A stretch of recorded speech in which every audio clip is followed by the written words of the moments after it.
Hello everyone, I'm Priyanka Shah and welcome to my YouTube channel Mathalite. In this video we learn the relation between simple interest and compound interest.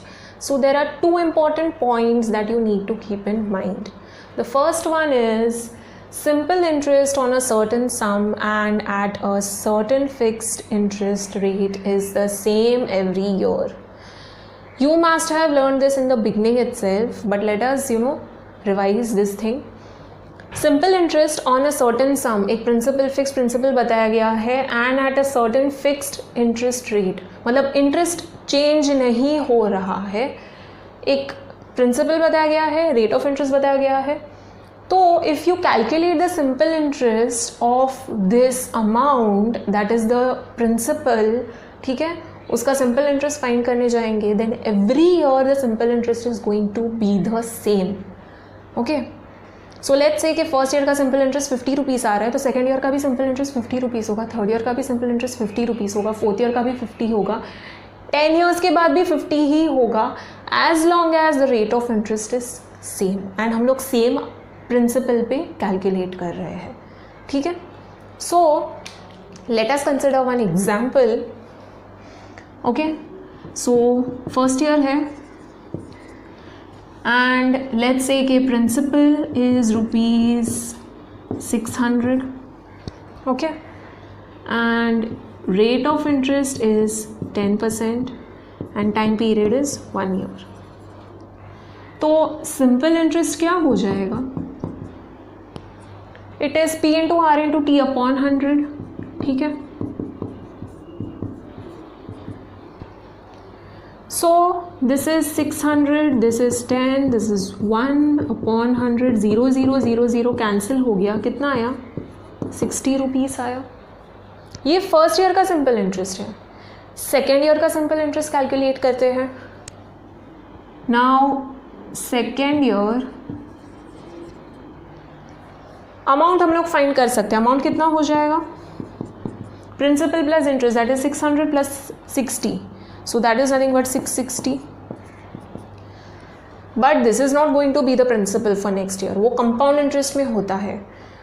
Simple interest में we always calculate, okay, on the same principle. Interest हमेशा same principle पे ही find होता है. So second year में भी principal same ही रहेगा, ठीक है. Principal change होता है in compound interest. यहाँ पे सेम प्रिंसिपल पे ही इंटरेस्ट एड ऑन होता है. So R is also same and time period is 1 year. So as long as principal and rate of interest same है, simple interest is going to be same each year. That is what this first sentence means. So यहाँ पे simple interest find करेंगे, सब कुछ तो same है, P भी same है, R भी सेम है, T भी सेम है, तो कितना आएगा? 60 रुपीज़ ही आएगा. यहाँ पे हम लोग ने कैलकुलेट कर लिया था, ठीक है. ये सेकेंड ईयर है लेकिन 1 ईयर का ही हम लोग फाइंड कर रहे हैं. So time period is 1 year. So everything is same as that in first year. So simple interest second year का भी 60 आएगा. थर्ड ईयर का भी फाइंड करेंगे तो सेम आएगा because principal is same, rate of interest is same, time period is same. So third year का भी इंटरेस्ट इज 60 रुपीज़. मतलब 10th ईयर का भी मैं अगर फाइंड करूँ तो interest is 60 rupees as long as sum and interest rate fixed है. Okay, so very very easy. Simple interest is going to be same each year as long as the principal and rate of interest is same. Okay, so coming to second one. SI and CI, that is simple interest and compound interest, are same for the first year on the same sum and at the same rate %. Now, simple interest and compound interest are same for the first year, ठीक है, on same sum and same rate %. So first year के लिए हम लोग ने यहाँ पे simple interest find किया, ठीक है, on this amount and this rate of interest. Now यही अमाउंट एंड यही रेट ऑफ इंटरेस्ट लेके हम लोग कंपाउंड इंटरेस्ट फाइंड करते हैं.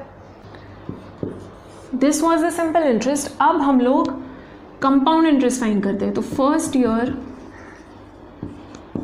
प्रिंसिपल हम लोग सेम ले रहे हैं, बोला गया है यहाँ पे same, okay, for same sum and at the same rate percent. Same sum mean same principal and same rate percent. So R is also 10 over year, change नहीं होना चाहिए, एंड 1 ईयर का ही बात हो रहा है, ठीक है. Now see I, that is I ही हम लोग फाइंड कर रहे हैं, ठीक है. So it is P into R into T upon 100. Now this is 600 into 10 into 1 upon 100. 6 into 10 gives 60. You can see it for yourself. Simple interest and compound interest same है in first year. So अगर हम लोग कोई और amount भी consider करेंगे and rate of interest let's say 15% या 20% है, सो वही अमाउंट पे अगर हम लोग कंपाउंड इंटरेस्ट भी फाइंड करेंगे तो simple interest and compound interest same रहेगा. ओके, तो हम लोग same principal and same rate of interest लेके एंड टाइम पीरियड भी सेम लेके अगर सिंपल इंटरेस्ट फाइंड करें एंड कंपाउंड इंटरेस्ट फाइंड करें तो फर्स्ट ईयर का simple interest and compound interest हमेशा सेम होगा. We are talking about first year, ठीक है, for the first year. All right, so first thing is के simple interest every year का same होता है as long as principal and rate of interest same रहता है. And second part is that simple interest and compound interest is same for the first year as long as हम लोग same sum and same rate percent लेके calculate कर रहे हैं.